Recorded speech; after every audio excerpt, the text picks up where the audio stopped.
जय जगन्नाथ। 15 दिन आपणकर पितृपुरुष मैंने आपण पाखु आछंती रहिया पई। शुभ महालया है शेष दिन, से दिन आपण तांको पिंड दे परिवे। कौन बुझुचंती आ पई आ माने कौन बुझुचंती? आज मु आछी आपनको कहया पई जे महालया विषय किछि जोटा आपण कौन करि परिवे एंड केमती आपण एई जिंस को यूटिलाइज करिवे, आपण को रेमेडीज किछि करि परिवे, आपण लाइफ रे किछि बेनिफिट आनी परिवे।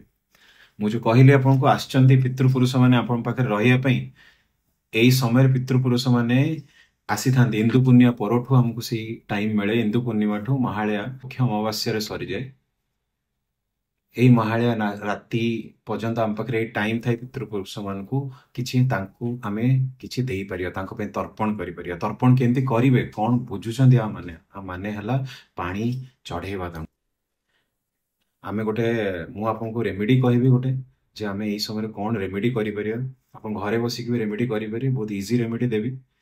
गोटे कलश नेबे, कलश रे किछि क्षीर, किछि पानी आउ धूप घास पकेकी आपण आपण दक्षिण आड़ को मुह करी, घरर दक्षिण आड़ को मुह करी आपण एई जो आंगुली अछि एई आंगुली रे एमती एमती जेंति मु हाथ रखिछि पानी किछि नेबे आउ ए आंगुली धारा रे बही देबे पानीटा को। एंड से जेंति एटा आपण गोटे गछ अछि पाखरे, से गछ मुंड रे पके देबे जेंति पानीटा भी आपनकर वेस्टेज न जाऊ, किछि अलगा जगह रे न पड़िला, पानीटा भी ठीक जगह रे जाईकी रहिला। तो एटा भी करंतु, एटा आपनको बहुत बेनिफिट दे। जदि आपण बुझिबे एटा कोन पई हम एटा करूछु, आ न करिया कोन असुविधा हुए। आपण जानथिबे जातक रे आपनको पड़े पितृदोष लागे। पितृदोष यही सब रेमेडी कले पितृदोषर खंडन हुए जोटे आप बेनिफिट भी मिले। आमे कौन पे करिया कथा, आमे काहे करिवा, आमे अंडरस्टैंडिंग आजिकल का जनरेशन अंडरस्टैंडिंग है आमे काहे करिवा, हमर किए कौन करछि आमे काहे करिवा। निहाती आज जो आमे ए देह को एंजॉय करूछु, एई दुनिया को जो एंजॉय करूछु कोठ ना कोठ आमे आमे ता रेस्पोंसिबल न, हमको किए दुनिया को आनिछि।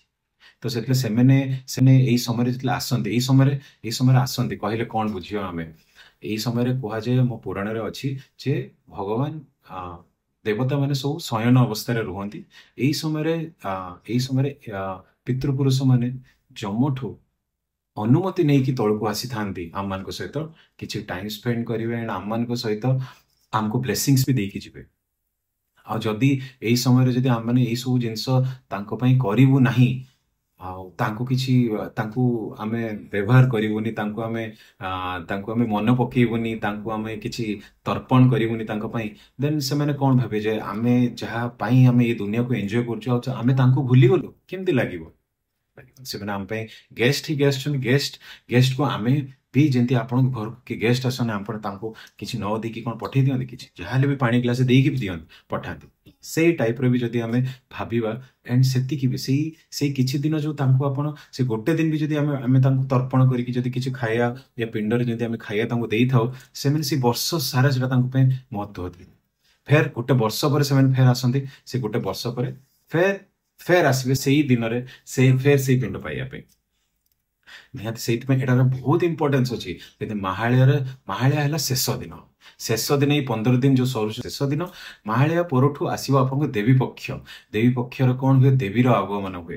देवीर आगमन आमे डाकू से समय देवी आसते, आम पूजा करके आराधना करके शयन अवस्था जो देवी अच्छा आमे उठाओ ये दुनिया को आसतु, आउ जहाँ भी ये इविल अच्छी ताको ओवरकम करने। तो सही समय आमे श्री माँ को आराधना करू। यही समय श्री रामचंद्र भी आराधना करथिले माँ को विजय प्राप्ति करने रावण ठू से शक्ति आणिकी जेंति सी रावण ठू जीति पारे, राम ठू बध करें। निहाती यही सबू टाइम रो बहुत ही इंपोर्टेंस अच्छी। निहाती यूज करंतु और निहाती रेमेडी करंतु। रेमेडी कले आप बेनिफिट अच्छी। आउ जहाँ भी जदि आप जाना चाहते पितृपक्ष विषय जे आपणकर जातक पितृदोष लगी ना नहीं, सेटा भी आप निहाती मत कांटेक्ट करंतु, मु आपको ए विषय भी जनईदेवी।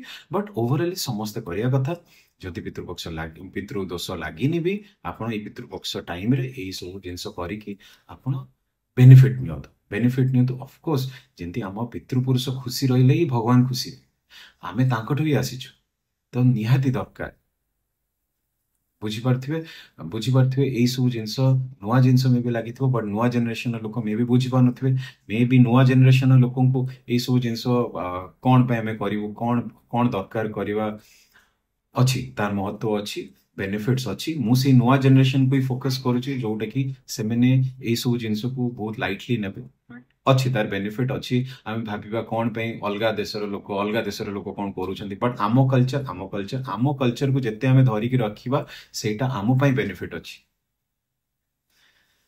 जय जगन्नाथ रहिले।